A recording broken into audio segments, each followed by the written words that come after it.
Depuis le coup d'État orchestré le 30 août dernier au Gabon par les militaires, il ne se passe plus un jour sans que les employés dénoncent des abus au sein des entreprises dans lesquelles ils exercent. Le vendredi 13 octobre dernier a été marqué par la montée au créneau des employés de la société Intérim Service Plus mis à la disposition de l'entreprise Move Africa Gabon Télécom. Ils dénoncent une situation intérimaire depuis une dizaine d'années.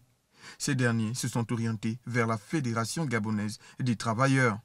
Entre ISP et ses travailleurs qu'ils placent chez Move Africa Gabon Télécom, la loi contraint ISP de préciser la nature de la mission, le que la mission prendra, l'activité qu'il va exercer dans le cadre de cette mission, sans genre des remplacements ou des missions ponctuelles. Okay? Il lui interdit catégoriquement d'exercer des missions qui sont permanentes. Donc des missions qui font partie de l'organisation de l'entreprise, qui sont du métier de l'entreprise. Il lui interdit de pratiquer ce type de mission. Mais comme vous voyez ici, dans ce contrat à durée déterminée, on dit bien que l'argent, vous voyez la nature de l'emploi, l'employé reconnu physiquement apte à l'emploi agit en qualité de chargé de relations clients. Le chargé de relations clients, c'est un agent Gabon Télécom qui est astreint à une grille de salaire qui rémunère l'agent chargé clientèle comme les autres types d'agents. Et donc cet agent chargé clientèle, cet agent d'intérim qui appartient à un agent chargé clientèle, ce n'est pas une intérim, c'est une activité qui est permanente. Ça, c'est interdit par la loi, l'article 49 qui le dit, c'est 10 millions d'amendes. En cas de récidive, c'est 20 millions.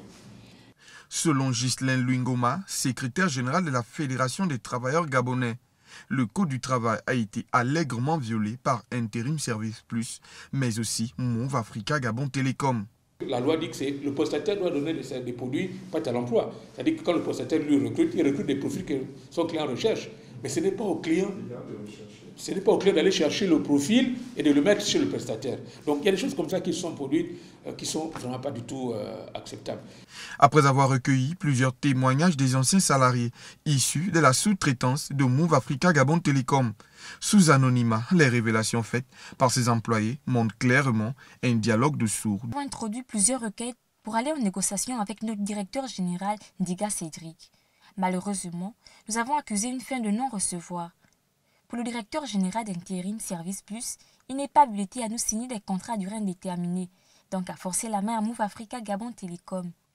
Convoqué par le Premier ministre de transition Raymond Donsima en présence des ministres du Travail et de la Communication, ces pères et mères de famille en situation de chômage ont espoir qu'ils rentreront dans leurs droits.